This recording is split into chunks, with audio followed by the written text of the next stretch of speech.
J'ai le grand plaisir de souhaiter la bienvenue au vice-président de la République du Nicaragua, son Excellence Moses Amar Aleslevens Acevedo, et je l'invite à prendre la parole devant l'Assemblée.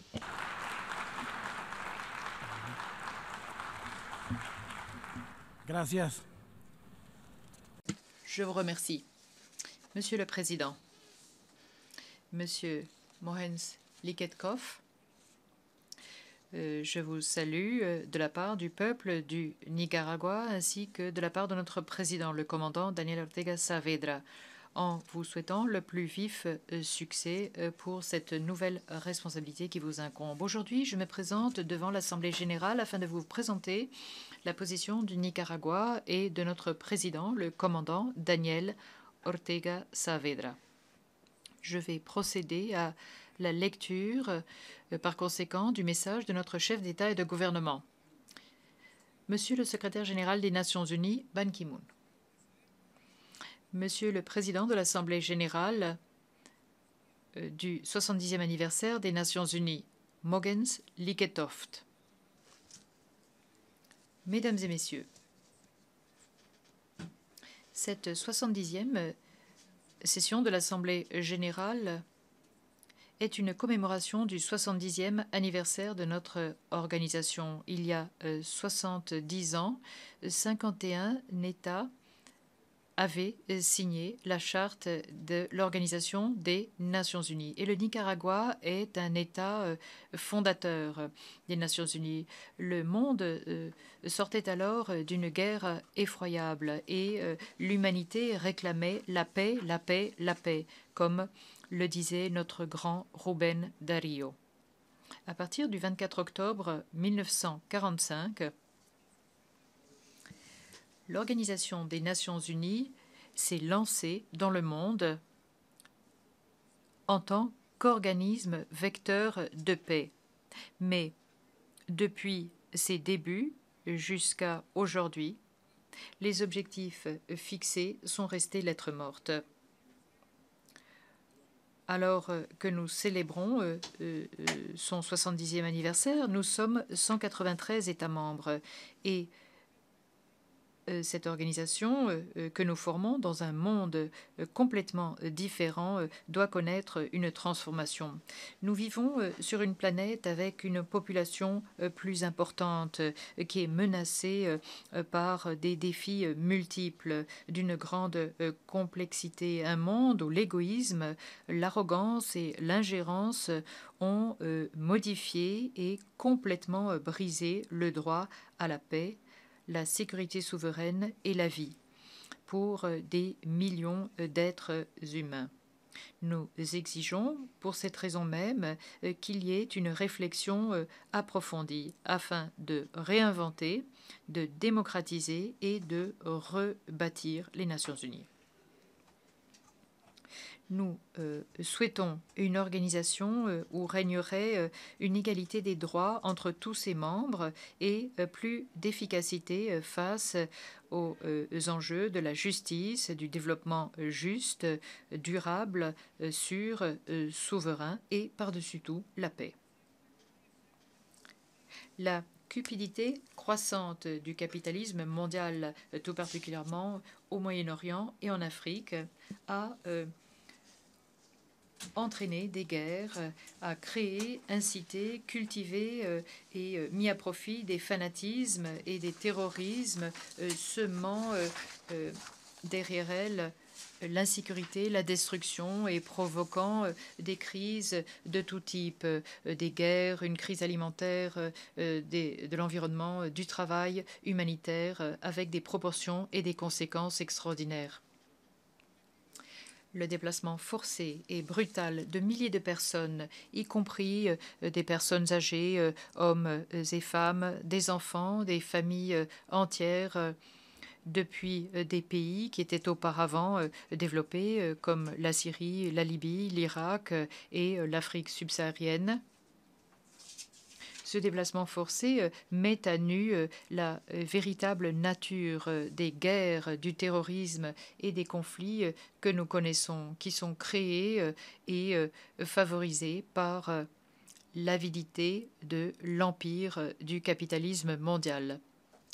Nous avons tous affirmé que cette situation va encore empirer si nous n'agissons pas tous ensemble afin de réfléchir et de résoudre les causes de toute cette angoisse, barbarie et de toutes ces catastrophes. Notre organisation doit inciter au respect, à la paix, à la sécurité souveraine, à la justice, ainsi qu'à la solidarité entre êtres humains. Notre organisation doit réagir face à ces interruptions et interventions barbares de la tranquillité et du droit à la prospérité, à la vie de millions de personnes, de pays et de peuples entiers. Notre organisation doit répondre aux défis de notre époque avec des mesures et attitudes qui reflèteraient l'intérêt suprême des peuples, à savoir le respect, l'inviolabilité de la souveraineté, la reconnaissance des ressources naturelles du patrimoine, la sécurité, la justice et la paix.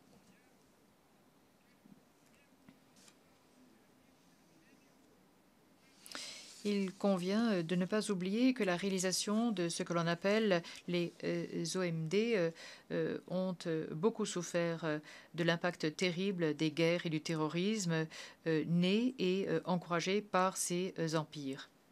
De même, le désajustement ou le changement climatique, la fréquence inhabituelle des séismes ainsi que les éruptions volcaniques, les catastrophes, les épidémies, les sécheresses, inondations, effondrements, toutes ces calamités que chacun connaît ont perturbé le plus les pays les plus pauvres.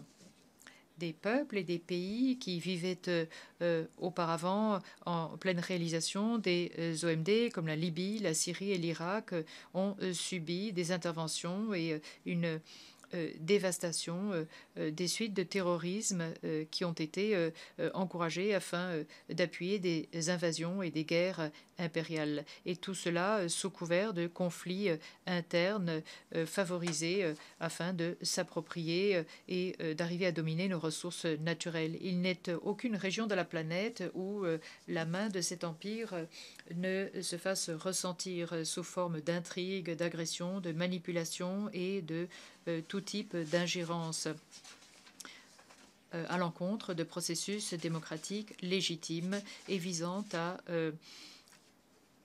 renverser des gouvernements et à s'ingérer dans les institutions en modifiant l'harmonie et en amenant des soubresauts dans le domaine de la vie sociale, politique et économique de nos peuples. En Amérique latine et dans les Caraïbes, nous avons réaffirmé notre volonté de vivre au sein d'une zone de paix et de développement juste et restons attachés à avancer sur le plan de mesures pour tous les pays de la région afin d'arriver à un dialogue dans le domaine de la paix, de la justice notamment. Le programme non réalisé des ODM et le nouveau programme mondial de lutte contre la pauvreté passe par des aspects prioritaires, à savoir retrouver la paix, ainsi que la sécurité souveraine, le respect de l'indépendance, des ressources naturelles de chaque peuple, ainsi que la dignité et le respect de la culture. Il s'agit de travailler pour la justice, pour l'équité, pour le développement. Et tout cela doit passer par des possibilités de culture, de la rencontre, du dialogue et du consensus. Il s'agit de passer par un retour aux valeurs essentielles de l'humanité. Il s'agit de parvenir à la fin des guerres et du terrorisme qui a été créé et attisé et de passer par le travail constructif du dialogue et du plein respect de la sécurité souveraine ainsi que de la paix. Au Nicaragua, notre gouvernement de réconciliation et d'unité nationale a œuvré à certains progrès en matière de lutte contre la pauvreté, comme l'indiquent nos indicateurs nationaux et internationaux. À partir de cet engagement et avec l'aide de notre gouvernement, notre pays et notre peuple qui reste attaché au droit, au bien-être et à la sécurité pour les familles du Nicaragua, nous sommes ici fermement aux Nations Unies pour indiquer que nous sommes prêts à prendre en main les responsabilités qui nous reviennent. Il nous faut travailler pour la justice, la paix, le respect, le dialogue, ainsi que la sécurité souveraine, et ce, partout dans le monde. Pour y parvenir, il nous faut favoriser les transformations indispensables pour que cette organisation serve les intérêts de tous ses membres.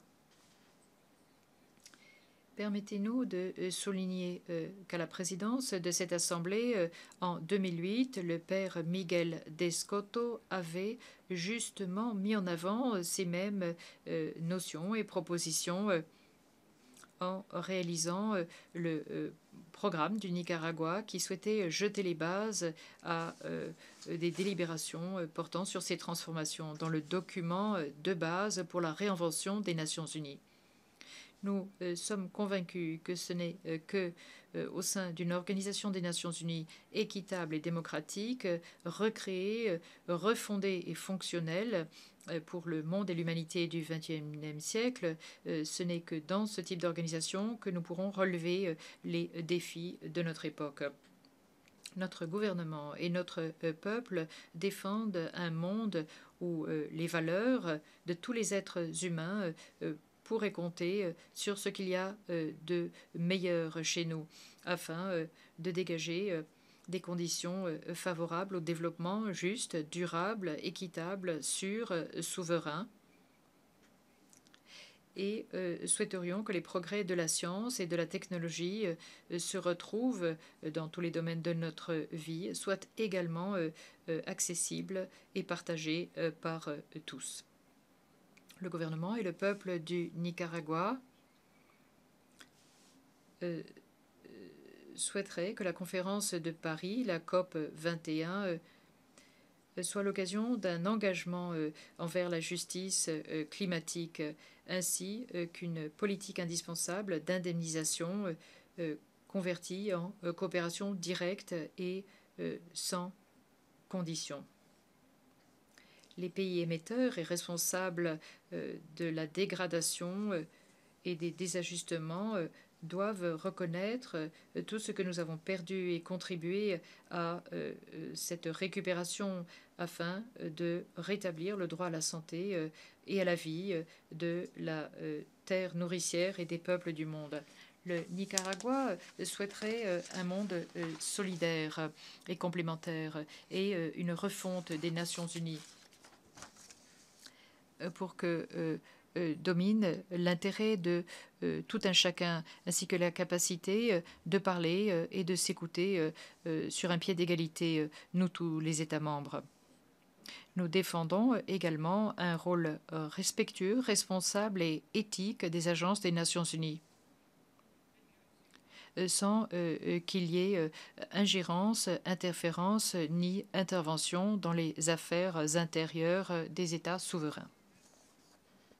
Nous vous saluons une fois de plus dans l'espoir qu'en ce 70e anniversaire, l'engagement que nous avions pris aboutisse à un processus ouvert et profond de réflexion en vue d'une transformation requise pour réinventer et démocratiser les Nations Unies.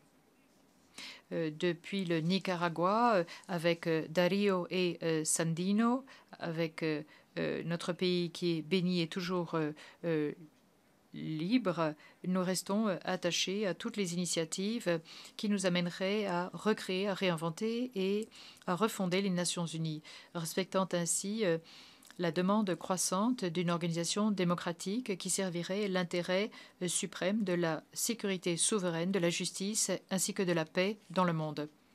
Que les Nations Unies accomplissent leur rôle de vecteur de dialogue, respect, entente, sécurité dans la souveraineté, paix et avenir, sans ingérence, sans dépendance, mais bien au contraire en travaillant sur un pied d'égalité. Autrement dit, avec tous, pour le bien de tous. Qu'il en soit ainsi. Daniel Ortega Saavedra, président du Nicaragua, le 1er octobre 2015. Je vous remercie de votre attention.